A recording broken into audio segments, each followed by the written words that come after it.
Ainsi, j'étais la preuve que tout ce que j'avais vu, entendu et compris était bien la réalité, non un produit de l'imagination dû au temps de jeûne et de solitude dans le désert.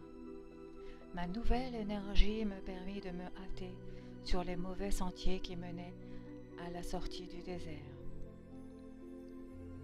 En chemin, je rencontrai un homme bien habillé, à l'air doux et avenant. Il me salua chaleureusement, s'alarmant de mon apparence hirsute et de mon air décharné. Amicalement, il me fit asseoir sur un rocher et partagea sa viande et son pain délicieux avec moi. Je me demandais d'où il venait et pourquoi il se trouvait dans un lieu aussi désolé. En réponse à mes questions, il me sourit simplement et ne parut nullement surpris quand je lui racontai avoir passé tant de jours dans le désert que j'en avais perdu la notion du temps. Je lui expliquai comment la vraie nature du Créateur du monde, ainsi que les vraies lois de l'existence, m'avaient été révélées. Il ne fit que sourire et approuver de la tête. Je retourne auprès des miens pour leur enseigner tout ce que j'ai appris, lui dis-je joyeusement. Je pourrai les guérir et les débarrasser de toutes leurs maladies et de tous leurs problèmes. L'étranger répliqua tristement. Cela prendra des millénaires. J'étais sur le point de lui reprocher son manque de foi quand je réalisai qu'il avait disparu. Je sus alors qu'un messager divin était venu me secourir avec du bon pain et de la viande, et aussi me prévenir affectueusement que ma mission ne serait peut-être pas aussi simple que cela, malgré mon enthousiasme. Sa mise en garde me découragea. Mon enthousiasme faiblit. Le chemin jusqu'au premier village me parut interminable. Comme une modification de la pensée humaine pouvait facilement changer d'humeur.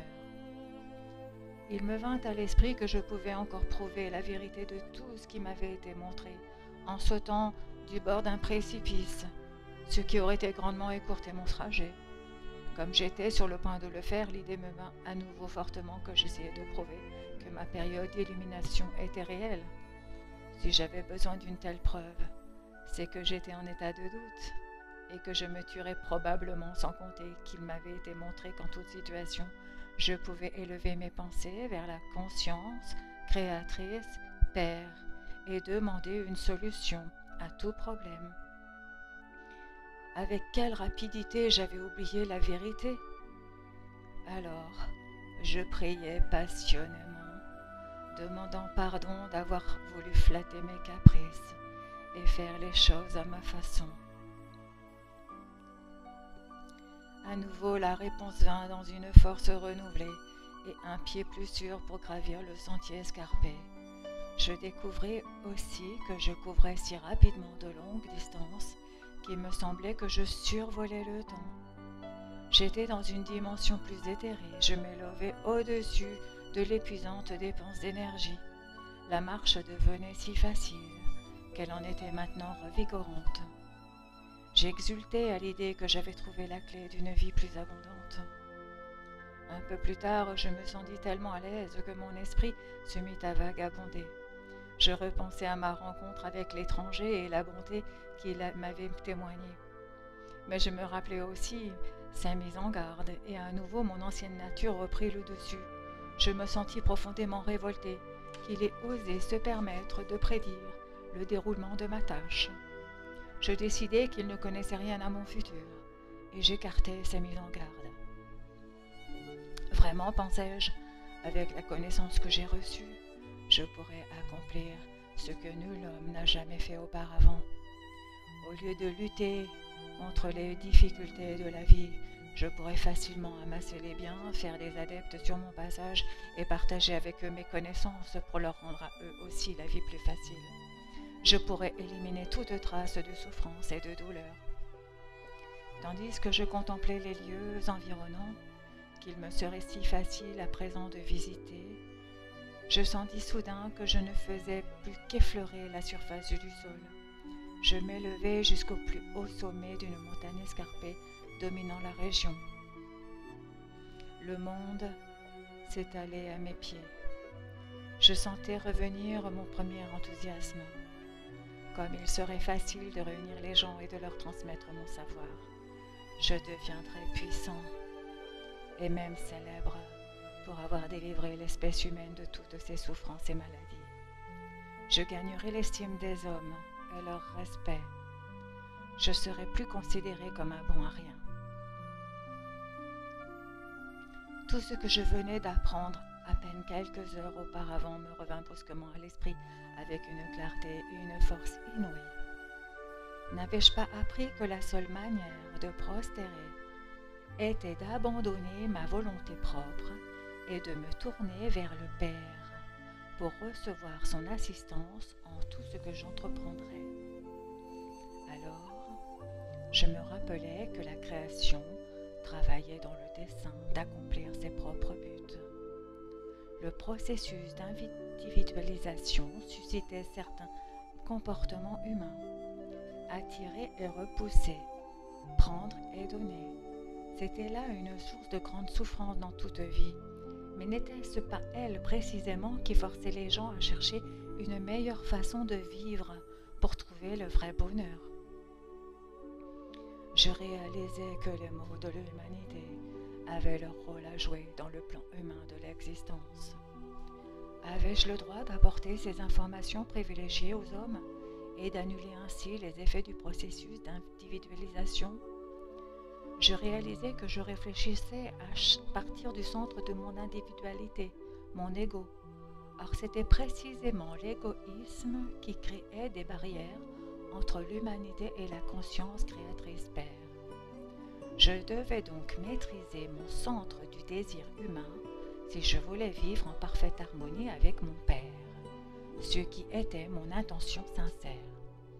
Je continuais mon chemin, songeant à ce qui m'attendait et à la façon de surmonter au mieux les impulsions que me dictait ma condition humaine. Je voulais rester dans le flux de la conscience Père, dont je recevrais l'inspiration, la guidance, réponse aux questions que je me posais, pain quotidien, santé et protection chaque jour de ma vie. En fait, je réalisais que tant que je me maintiendrais dans ce flux de conscience Père, aucun mal ne pourrait m'approcher. Je recevrais tout ce dont j'avais besoin, et plus encore. La conscience Père, agissant à travers moi, ferait le nécessaire pour aider les personnes qui avaient tant besoin de guérison et de réconfort. Je devais continuellement vaincre ma révolte contre les dures réalités de l'existence pour écouter la voix intérieure et me conformer à la volonté supérieure du Père. Cette volonté supérieure était amour parfait, entièrement dévolu à mon bien-être suprême. Je réalisais qu'il aurait été insensé de suivre ma propre volonté qui avait pourtant dicté mon comportement jusque-là. C'est à ce moment qu'il me vint à l'esprit l'inspiration de m'adresser en parabole aux hommes. Ceux qui seraient prêts à recevoir la connaissance comprendraient et en feraient bon usage. Mais il s'avéra que même mes disciples ne purent se défaire suffisamment des doctrines juives pour comprendre le principe de la conscience et l'activité de la puissance créatrice divine au sein de la création. Elle est restée jusqu'à ce jour un mystère pour tous, sauf pour les gens spirituellement illuminés. Il est difficile pour l'esprit humain d'appréhender pleinement le terme spirituel d'illumination. C'est pourquoi il est préférable de lire ces lettres lentement, de les accompagner de beaucoup de méditation et de prières pour bien les comprendre. Souvenez-vous, à moins de redevenir comme un petit enfant rempli d'émerveillement et de foi totale, débarrassé du bruit intérieur inutile produit par vos croyances, préjugés, ressentiments, ambitions, délesté également de votre égoïsme, vous ne serez pas à même d'assimiler ces pages comme il le faut. Redevenez ce petit enfant. Défaites-vous de tout votre conditionnement mental passé. Si vous éprouvez de la souffrance mentale, émotionnelle ou physique, c'est uniquement parce que, quelles que soient vos croyances les plus sincères, elles ne vous sont aucune aide. Elles ne contribuent pas à votre bien-être. Il est temps d'examiner votre état d'esprit. En êtes-vous content? Vous pouvez faire des choix et demander au Père de vous aider à effectuer les changements. L'aide vous sera sûrement accordée, à condition que vous n'en doutiez pas. Continuez à lire et à assimiler ces lettres. Je vous y encourage vivement. Comprenez bien surtout la puissance de votre état d'esprit. Il résulte que votre programmation totale, consciente et inconsciente. Comprenez encore, car c'est l'essentiel, que rien de cet état d'esprit humain ne provient de la dimension spirituelle. Il est uniquement terrestre et bien certainement rempli d'idées fausses, de préjugés, de malentendus, de ressentiments, de mémoires enfouies, de blessures anciennes et d'habitudes censées répondre aux aléas de la vie. Votre état d'esprit humain, y compris vos idées ou croyances religieuses, détermine votre monde, vos relations, vos expériences, vos succès, vos échecs, vos bonheurs et vos misères. Il est même responsable de vos maladies et accidents. Rien n'arrive par hasard. Tout est tissé des fils intérieurs de votre conscience personnelle. Pensée, espoir, croyance en la vie, en votre destin, en Dieu. Vous vivez dans un monde de votre propre création. C'est pourquoi des enfants élevés dans un même environnement deviennent différents. Chacun possède son propre état d'esprit en fonction de sa personnalité. Si votre état d'esprit ne se développait pas dès la naissance, vous seriez aussi inconscient qu'un statut dénué de sentiments, de pensées et de réactions. Vous contempleriez le monde d'un regard vide. Même une activité débordante autour de vous n'affecterait en rien votre conscience, puisque vous seriez dénué de réaction. Rien ne vous rendrait heureux ni misérable. Même une explosion à vos côtés vous laisserait sans réaction. Sans état d'esprit, il n'y a ni vie, ni développement, ni bien, ni mal. La qualité de votre état d'esprit détermine la qualité de votre vie. C'est la première vérité de l'existence et je désire que vous la compreniez et la réalisiez en pleine conscience. Tant que vous vivez, votre état d'esprit vous suit, où que vous alliez. Vous ne pouvez lui échapper jour après jour. Il persiste à créer pour vous les conditions de vie déjà expérimentées par le passé. Beaucoup de gens passent leur vie entière à croire qu'ils n'ont pas de chance. Ils se persuadent que ce sont les autres qui sont mesquins, méchants, désagréables et leur gâchent la vie. Ce sont les autres encore qui les agressent, leur créent des difficultés sans aucune provocation de leur part.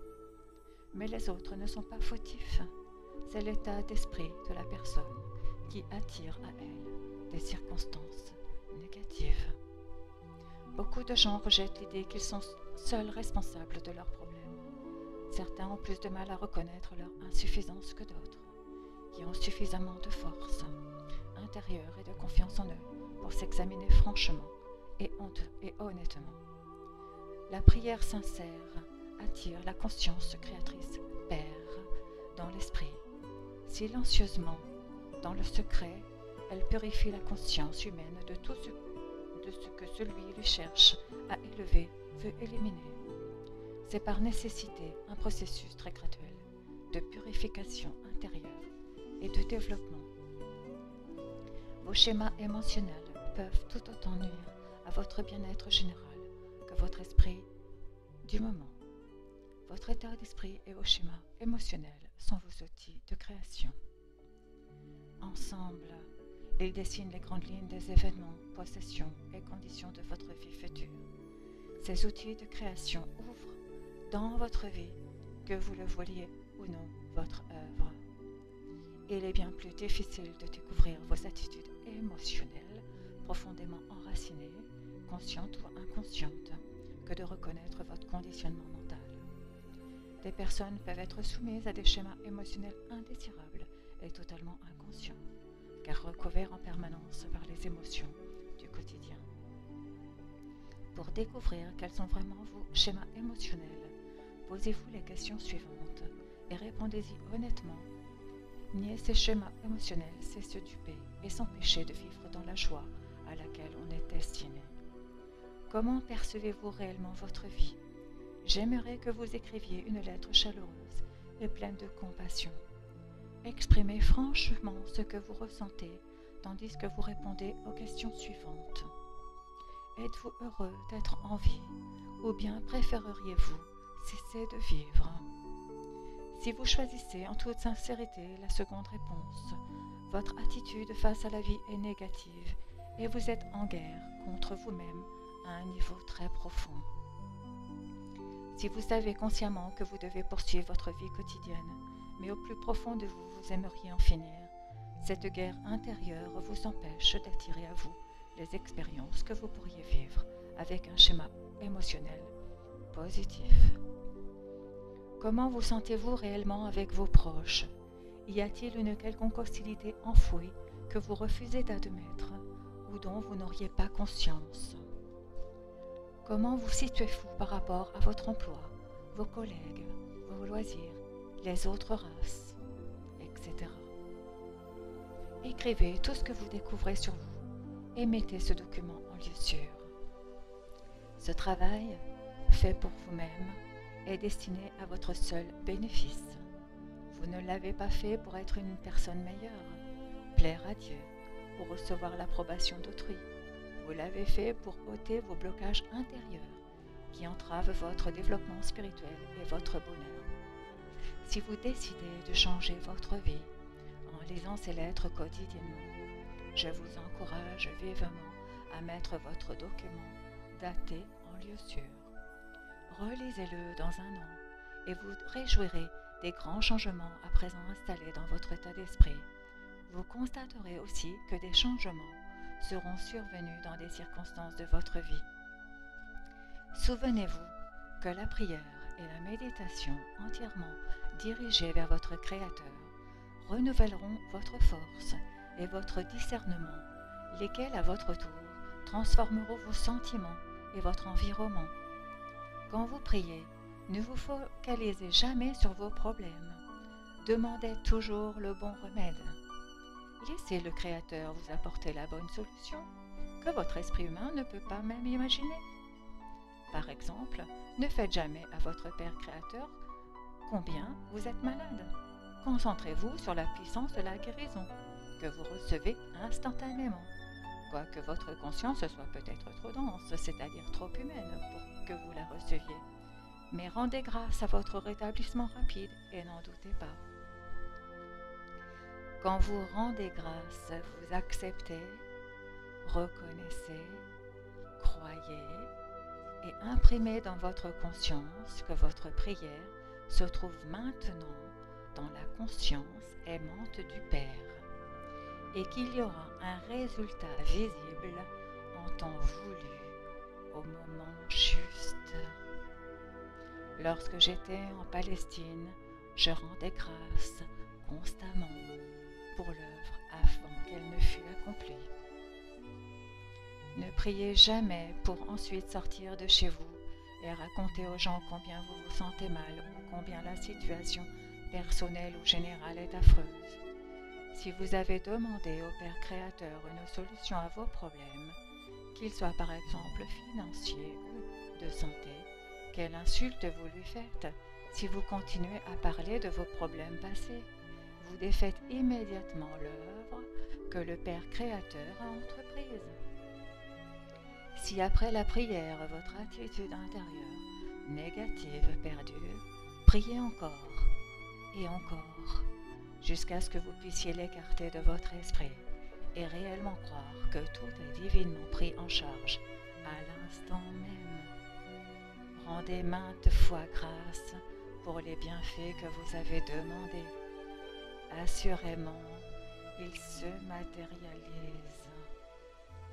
Il y a des millions de personnes dans le monde aujourd'hui qui comptent régulièrement sur le Père Créateur universel pour combler tous leurs besoins et témoignent des multiples bénédictions reçues dans leur vie. Abandonnez vos peurs, elles ne vous servent à rien.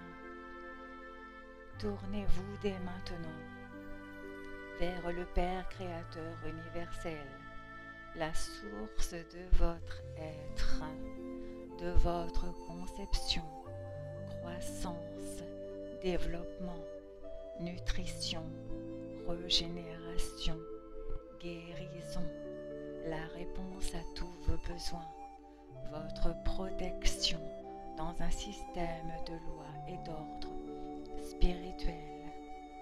Prenez conscience que tout ce travail merveilleux est constructif, ordonné et a sa raison d'être. Vous avez vraiment un esprit maître qui vous soutient, vous, votre famille, vos conditions de vie. Faites-lui confiance. Empêchez vos pensées de gâcher l'œuvre créatrice divine. Rappelez-vous par-dessus tout que moi, le Christ, j'ai pu accomplir mes soi-disant miracles uniquement parce que j'étais conscient que le royaume de Dieu était en moi et que je pouvais toujours compter sur mon Père Créateur pour qu'il accomplisse son œuvre en moi et à travers moi. Rappelez-vous que vous avez une conscience individuelle uniquement parce que vous l'avez puisée dans la conscience créatrice Père.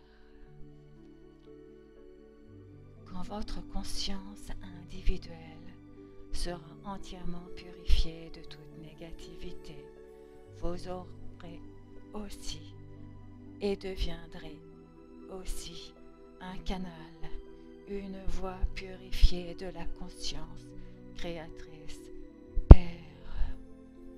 Vous serez une source joyeuse de croissance, de nutrition, de guérison, de soins, de protection, de satisfaction de tout besoin dans un système bien organisé de loi et d'ordre pour tous ceux qui entrent en contact avec vous. Cette influence puissante s'étendra par l'intermédiaire de votre esprit à votre famille, vos amis, vos voisins, vos cultures, vos animaux et vos moissons. De même que l'électricité passant par vos mains allume un bec Bunsen dans un laboratoire, de même votre rayonnement de force de vie profite à tous ceux qui pénètrent votre champ d'influence. C'est là l'intention première de la création. Vous êtes destiné à exprimer la conscience créatrice universelle à travers votre cœur et votre esprit. Moi, le Christ, je viens aujourd'hui vous montrer comment le faire. Tout d'abord, examinez dans quel état de conscience j'accomplissais mes soi-disant miracles. Je ne récitais pas une prière à prise définie, je demandais simplement ce qui était nécessaire au Père Créateur, rayonnant à travers ma propre conscience.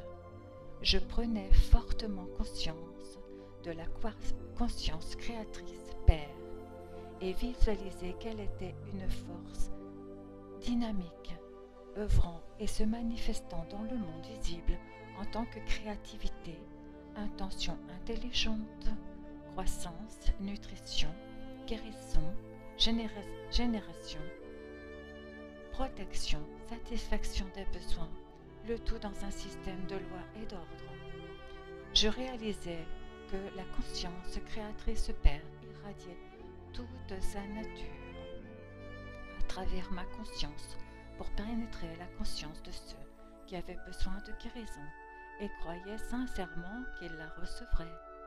Je savais aussi que s'ils n'avaient pas foi et espérance en la guérison, leur conscience négative ne s'ouvrirait pas à l'influx de la nature, de la conscience père, et qu'aucune guérison n'aurait lieu.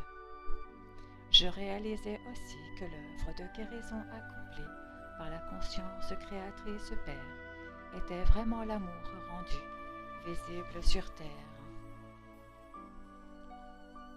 Je réalisais encore que toute l'œuvre accomplie par la conscience créatrice Père dans le monde visible était de l'amour manifesté, et je rendais grâce. Par conséquent, je débarrassais mon esprit de tout sentiment et pensée humaine. J'étais un canal parfait de l'amour Père, et la volonté parfaite de l'amour Père s'accomplissait en celui qui avait besoin de guérison.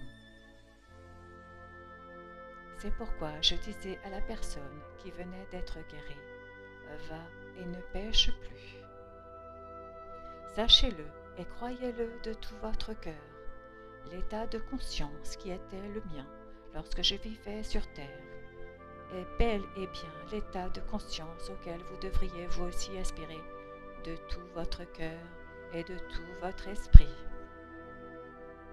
Sachez que votre raison d'être sur terre est de vous élever en conscience spirituelle jusqu'à ce que vous transcendiez toute votre humanité qui vous retient habituellement pour arriver, vous aussi, au final, à contrôler les éléments et devenir un maître.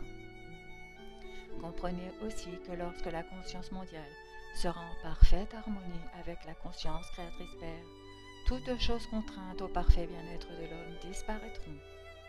Il n'y aura plus de moustiques porteurs de malaria, de sauterelles dévastant vos cultures, de conditions climatiques extrêmes, d'infections, de virus et de calamités qui actuellement nuisent aux êtres vivants.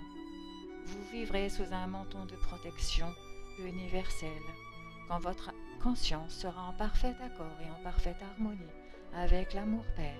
Alors vous aussi serez protégé divinement et deviendrez un canal d'intention créatrice, de croissance, de nutrition, de protection, de guérison, de régénération, de satisfaction des besoins, de loi et d'ordre. L'amour Père agira dans votre esprit, votre cœur, votre corps et vos entreprises. Il agira dans toute personne vers qui vous dirigerez sa puissance.